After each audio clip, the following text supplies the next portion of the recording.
Está con nosotros Juan Raúl Ferreira. Buen día, bienvenido, Juan. Buen día, un gran gusto estar nuevamente, como casi todos los miércoles. La semana que viene vamos a hablar específicamente del regreso de Wilson y tuyo, luego de años de exilio al Uruguay, ¿verdad? Pero en todo caso me viene la curiosidad. Hoy es día 12, ustedes volvieron el 16, estamos 4 días antes. 4 días antes. En aquel año, ¿en dónde estaban? ¿Qué hacían? Bueno, tú sabes que ahí el plural no corresponde porque yo lo cuento en un artículo, no sé si puedo pasar el aviso, que sale en Caras y Caretas ahora el viernes. Si no podía, ya lo pasé. Ya lo pasaste. Pero tú sabes que esos días, es curioso, porque habiendo estado juntos en todo momento, y sobre todo en los momentos de más estrés o de más peligro, de más emoción o de más alegría, etcétera. Los días previos a la partida yo no estaba en Buenos Aires. Yo llegué el 14 mismo, o sea, el día antes de la partida, porque mi padre me había mandado a Bolivia, Colombia y Venezuela a pedirle a los presidentes Siles Suazo, Belisario Betancur y Jaime Lusinchi, respectivamente, la solidaridad que íbamos a notar cuando se supiera la noticia. Eran de los pocos presidentes latinoamericanos de América del Sur, y la democracia se había movido en esa época hacia el sur, hacia el norte del continente, y eran figuras claves para orquestar cualquier campaña internacional. Fueron de una solidaridad extremada, pero eso me tuvo lejos en toda una etapa previa a la partida. ¿Lograste llegar a ellos, a esos mandatarios? Sí, sin entrevista previa. Es más, en el caso del presidente Lusinchi, me acuerdo que era tan contado y ajustado todo que me dio la entrevista de inmediato, y además me dio su auto desde el Palacio Miraflores para que llegara a tiempo a tomar el avión. Ah, mira. Pero en Bolivia tuve una entrevista con Siles Suazo, pero a su vez me alojaba en la casa de mi viejo amigo, el vicepresidente entonces constitucional de Bolivia, Jaime Paz Zamora. Quiere decir que a él también le pedimos una mano, pero papá quería que los 3 presidentes tomaran debida nota. Jaime Lusinchi fue de una solidaridad impresionante. Esto hizo que fueran las 3 primeras reacciones, pero bueno, si lo vamos a hablar el miércoles que viene, no te cuento mucha cosa más. No, quería saber si eso 4 días antes y cómo estaba la cosa. Claro, yo no estaba, yo estaba de viaje, llegué el 14 cenamos con Raúl Alfonsín, que viajaba el otro día para España, el mismo día que nosotros nos íbamos a Montevideo. Eso hizo que las primeras reacciones internacionales fueran precisamente del rey Juan Carlos I, de Felipe González, que era presidente del gobierno español, y de Raúl Alfonsín desde Madrid. Y al día siguiente le dieron, que era un acto casi que hostil a la dictadura, en el momento de relaciones diplomáticas, le decretaron honores de despedida de jefe de Estado a mi padre, que ni se notaron porque fueron avasallados por la multitud de exiliados que concurrió primero al hotel y después al puerto de despedida. La semana que viene hablaremos bastante más del asunto. Una duda que tengo, te parecerá una pavada, es ¿y cómo hacía Ancho con la ropa que resolvieron traer? ¿Cómo que? Bueno, papá metió todo en un bolso gris y yo en un bolso parecido, el bolso gris. Pero no tenía mucha cosa, historia. Entonces, No. Aspirábamos, pensábamos que... No, eran 2 o 3 mudas de ropa, era lo necesario para ir preso, en la esperanza de que no nos tuvieran incomunicados entre un pozo, que podríamos recibir visitas. Bueno, después mi madre se encargaba del bolso. ¿Con esto ya me estás adelantando que tenían la convicción de que iban presos? Sí, absolutamente. Hay una te estoy haciendo hablar del tema. La noche antes un periodista argentino le dice: ¿por qué vuelve para ir preso? Y a mí me quedó muy marcado la respuesta de mi padre, que le dijo: no volvemos para ir preso. Llevarme preso o no depende de ellos. Ser un hombre libre depende de nosotros. Me quedó muy grabada porque es muy de fondo la respuesta. Él vino porque 7 años antes escribió, lo hablaremos la semana que viene, si no, no vamos a hablar del Lavallato. 7 años antes le escribió a Carlos Julio Pereira una carta donde decía en qué condiciones él ya estaba pensando en volver, cuando se dieran determinadas condiciones. Lo que quiere decir que según él esas condiciones se dieron, pero algunas se trataba de evitarlas, pero evidentemente él creía que si no venía, algunas otras cosas iban a pasar.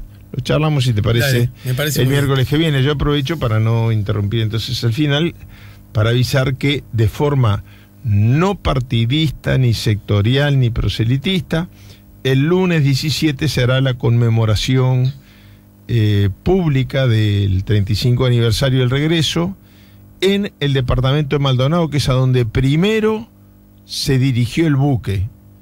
Para mí tiene como un simbolismo de lo no logrado, lo que quedó pendiente. Bueno, este año lo voy a celebrar en Maldonado, repito, en forma no partidista ni proselitista.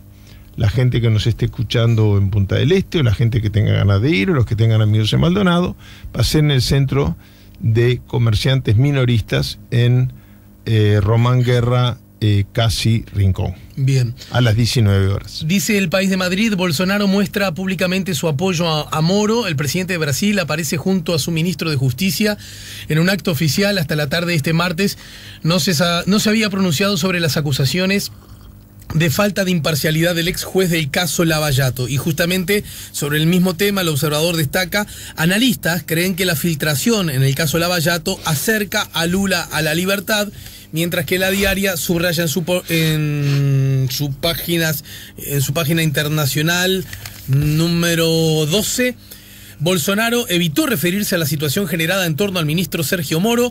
El expresidente Lula afirmó que sabía de la relación entre el ex juez y los fiscales, pero quedó sorprendido por el grado de complicidad entre las partes. Bueno, yo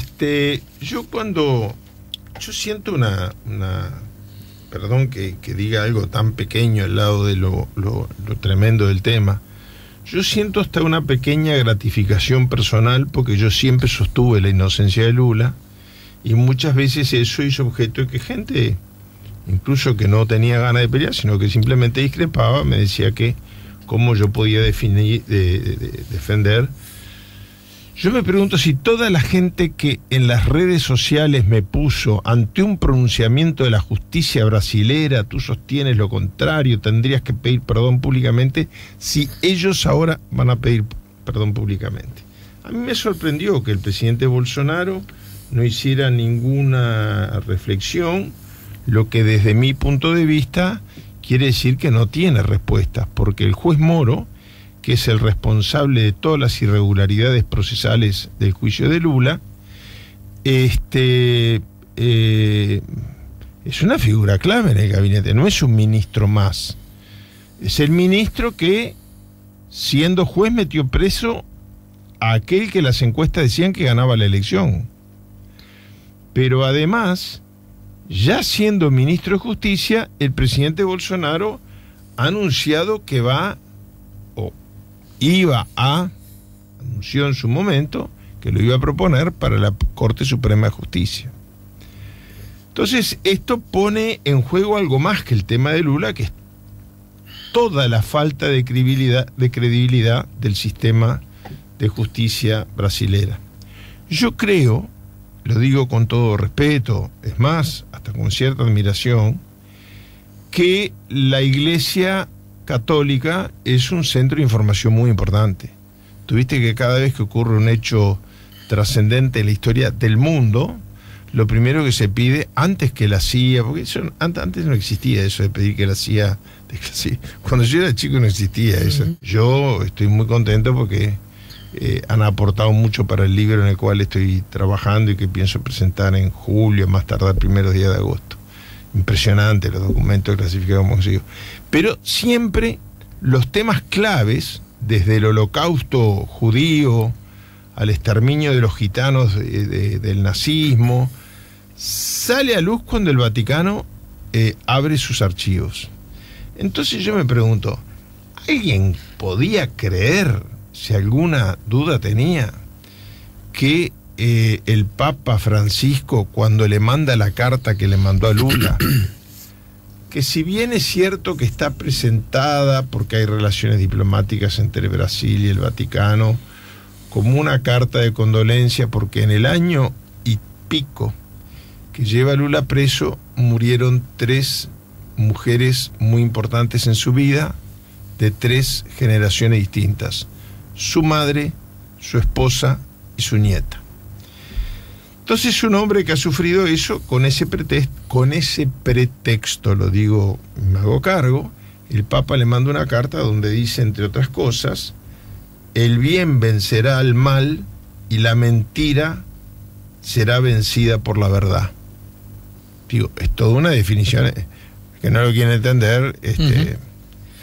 A mí me preocupa que una persona que yo respeto en otros temas, en este, no, la discrepancia llega ya a límites increíbles, un dirigente político importante de este país, en las redes me pone, mirá, Juan Raúl, yo te voy a decir por qué no te pido disculpas. Me hace este argumento, me dice, hasta donde yo leí, los errores que hay son meramente de formalidades del juicio, no del tema de fondo.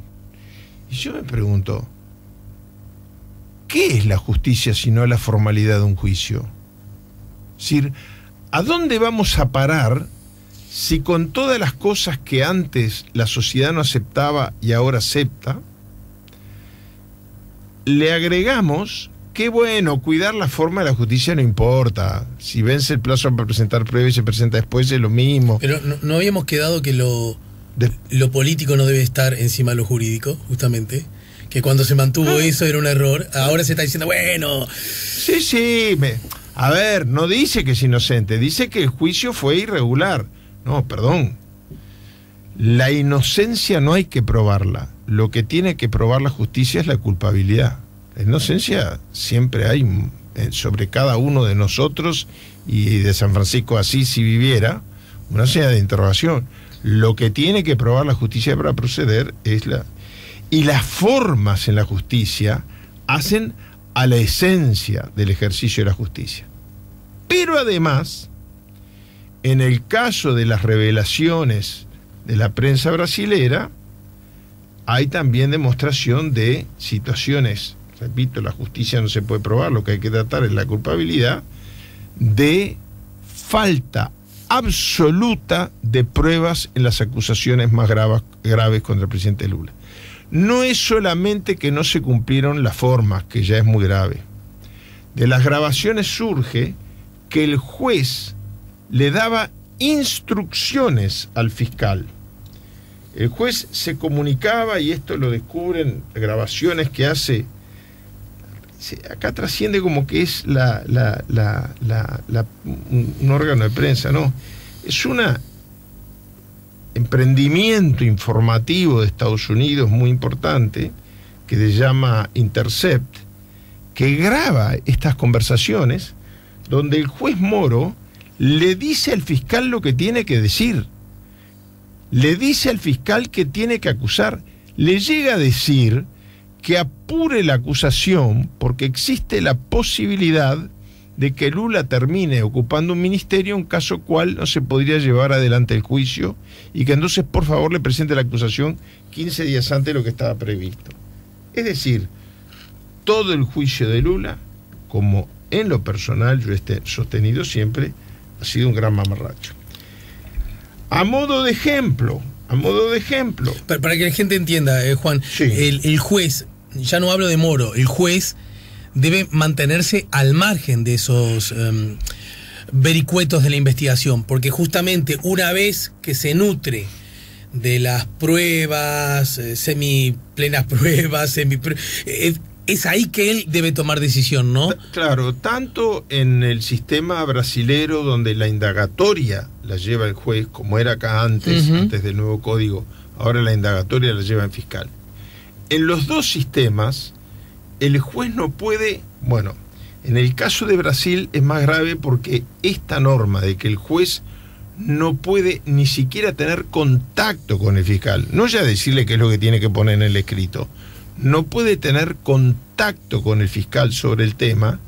En el caso de Brasil figura en dos leyes muy importantes.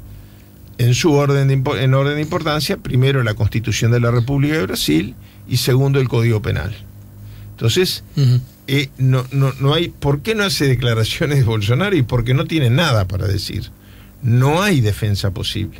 Pero además, en ambos sistemas, la indagatoria fiscal o la indagatoria judicial, es el fiscal el que pide las penas, el que pide, hace la acusación o dice que no hay suficiente prueba y no hace la acusación, etcétera, etcétera. El juez tiene un margen de decisión limitada por el planteo fiscal. Es decir, si acá en época de dictadura sucedía lo contrario. Y eso fue motivo de un gran desprestigio de la dictadura y de la justicia militar a nivel internacional. Pero si el fiscal pide 2 años de prisión, claro, el juez no puede decretar una pena de penitenciaría. O sea, penitenciaría es cuando son más de 2 años. O si el fiscal pide que se archiven los expedientes y el juez está convencido no solamente moralmente, sino que cree que hay pruebas para procesar a la persona o para sentenciarla según el sistema jurídico de que se trate, no puede. Cuando el juez castiga más que lo que pide el fiscal, se llama, en lenguaje jurídico, ultra petitas, más allá de lo pedido, y eso invalida el juicio inmediatamente, tanto en el sistema brasilero como en el uruguayo. Vale decir que, desde el punto estrictamente formal, el juicio de Lula carece de toda nulidad y la legislación brasilera no permite, como en ninguna parte de los países que heredan está el derecho anglosajón y está el nuestro que se suele llamar desde los códigos napoleónicos, etcétera. Ninguno de los países latinos, europeos que sigan esa tradición jurídica, no se puede, bueno, en Estados Unidos tampoco, en el código, en la legislación anglosajona tampoco se puede, pero no está permitido juzgar a dos veces a una persona por el mismo crimen. Esto ha sido incluso causa de películas de thriller investigativos muy sí, divertidos. Sí. Algunos, siempre hay imaginación para jugar con esto. Yo recuerdo alguna muy apasionante.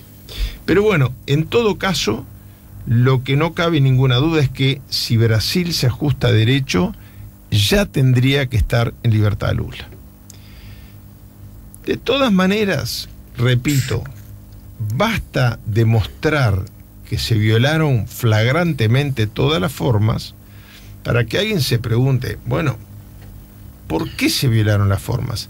Si había pruebas contundentes en contra de Lula, y no estamos hablando de un preso cualquiera. La libertad de todos los hombres vale lo mismo, pero en el caso de Lula significó que en vez de ser presidente de la República, hubiera tenido que asistir a la distancia y rodeado de militares al velatorio de su esposa, de su madre y de su nieta, ¿no? Y en vez de ser presidente de la República, es preso. Y todavía hay algunos brasileños que yo respeto y quiero mucho, que dicen Lula no es un preso político. Mi querido amigo, con quien he estado muy en contacto, en especial estos días, el arzobispo de Curitiba, lugar donde está preso Lula, Monseñor Peruso, me dice todo lo contrario. Yo no lo diría si fueran conversaciones reservadas, pero es lo que él está diciendo a la prensa y me transmite que la prensa no se lo recoge, salvo los órganos de prensa católicos que en Curitiba son muy importantes. Lula es un preso político, debe recuperar la libertad. Ahora, yo quiero agregar esto, muy brevemente. Aparte de los vicios de forma y de la pregunta válida, de decir, ¿por qué hay vicios de forma en una sentencia tan importante que hace que el presidente de Brasil, en vez de ser un hombre de izquierda, sea un reaccionario neonazi? Porque no cabía duda en las encuestas que ganaba holgadamente Lula.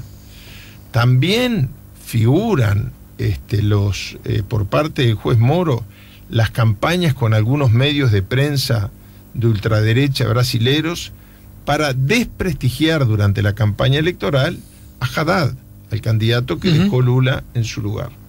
O sea, es tremendo todo. Pero además, yo lo he dicho en la audición de radio, en la columna que tengo en tu audición de radio, yo lo he dicho en más de una oportunidad.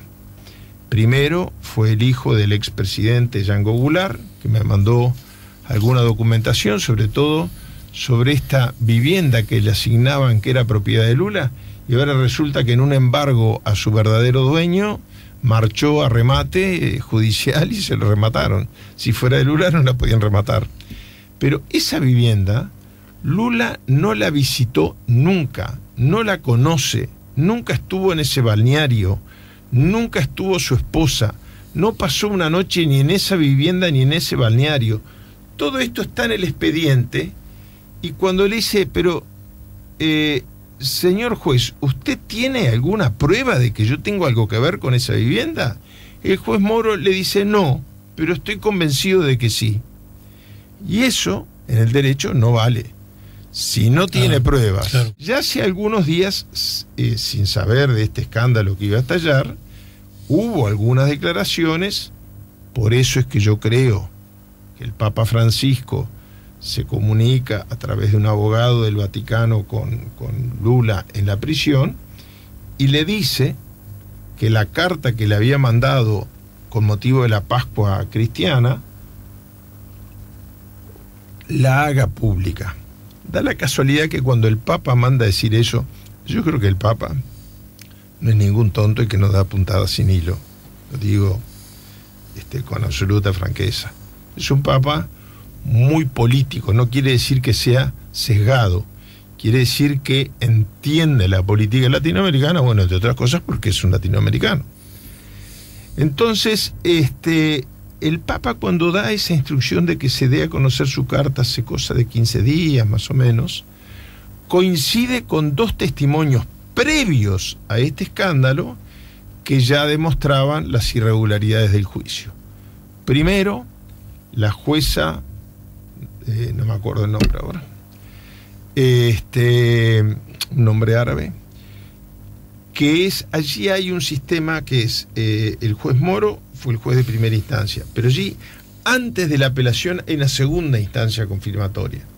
La jueza de segunda instancia confiesa públicamente y salió en los pocos, porque mira que este gran escándalo no ha salido en la gran prensa brasilera.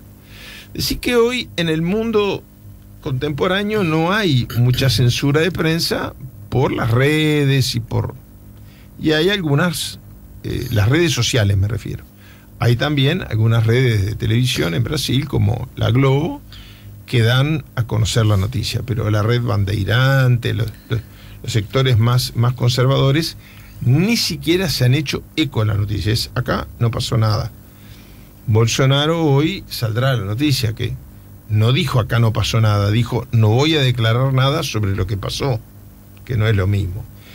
Pero esta jueza confiesa que ella no encontró pruebas en contra de Lula, la jueza de segunda instancia, pero que sufrió una presión y que llegó un momento que lo hizo público, de calcar literalmente hasta el último punto y la coma sin poderle agregar una palabra o un comentario la sentencia de primera instancia del juez Moro. Pero eso después fue un tribunal, que es el que le niega el habeas corpus y la libertad anticipada, y ese tribunal,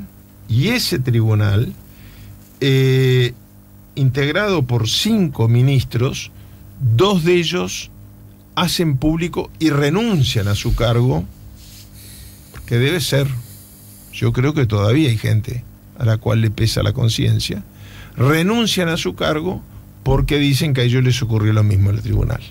Igual hubieran sido minoría, a menos que haya un tercero que hizo lo mismo y no se atreve a confesarlo. Juan, para terminar, ¿y vos qué crees que va a pasar? ¿Liberarían a Lula? ¿Moro correría? Desde el punto de vista jurídico no hay dos opiniones de que no hay otra salida jurídica que liberar a Lula. Podrán demorar con recursos un día más, una semana más, otra menos. Ya cuando aparecieron las primeras declaraciones de la jueza de segunda instancia, se hablaba de que en septiembre recuperaba su libertad. Creo que no va a poder pasar tanto tiempo. Moro, yo creo que él tendría que haber renunciado ya, ¿no? Pero vivimos en un mundo donde las cosas que nos acostumbramos cuando éramos chicos no ocurren. ¿Cuál es el gran tema? Con esto termino, Alejandro, pero ¿cuál es el gran tema? El problema de Lula no es su apuro en salir para recuperar la libertad y ver a los nietos, y encontrarse con los amigos y yo qué sé. El truco no sé qué es lo que se juega en Brasil, y comer una rica feijoada y no sé qué, no sé cuánto.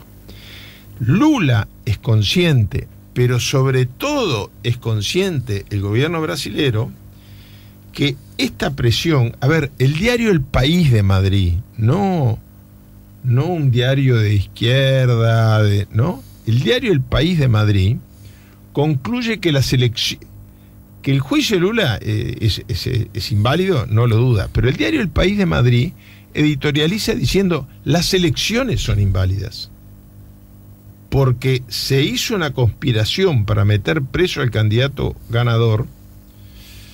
Bueno, nosotros no andamos muy libre de culpa, yo qué sé, en nuestro pasado reciente.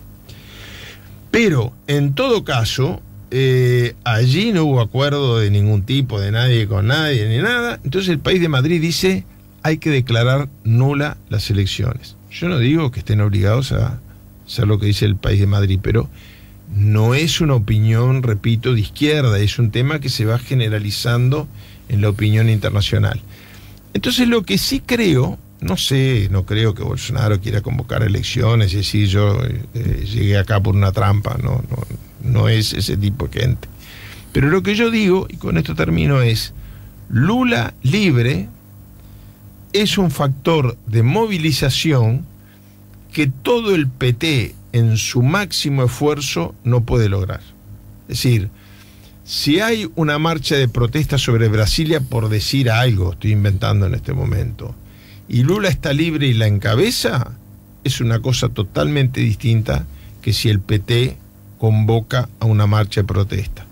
Lula es un factor de movilización, ha quedado demostrado que le afanaron las elecciones, hablando en criollo y en plata, y creo que Brasil está viviendo una situación institucional muy, pero muy complicada, cuyo resultado es incierto, porque yo soy cada vez, en el mundo tan curioso en el que vivimos, donde ocurren tantas cosas que no esperábamos ver hace muy pocos años, es muy difícil hacer predicciones. Creo sí que puedo analizar el presente, y el presente es el señor Bolsonaro se ha metido en un gran lío político que tiene como principal protagonista al juez que metió preso a Lula. Juan Raúl, nos reencontramos la semana que viene. El lunes entonces vas a estar en Maldonado en el marco de un nuevo aniversario del regreso de Wilson. Exactamente. Y tuyo desde Buenos Aires, ¿sí? Centro de Comerciantes Minoristas, 19 horas. Ya volvemos con La Mañana en Camino.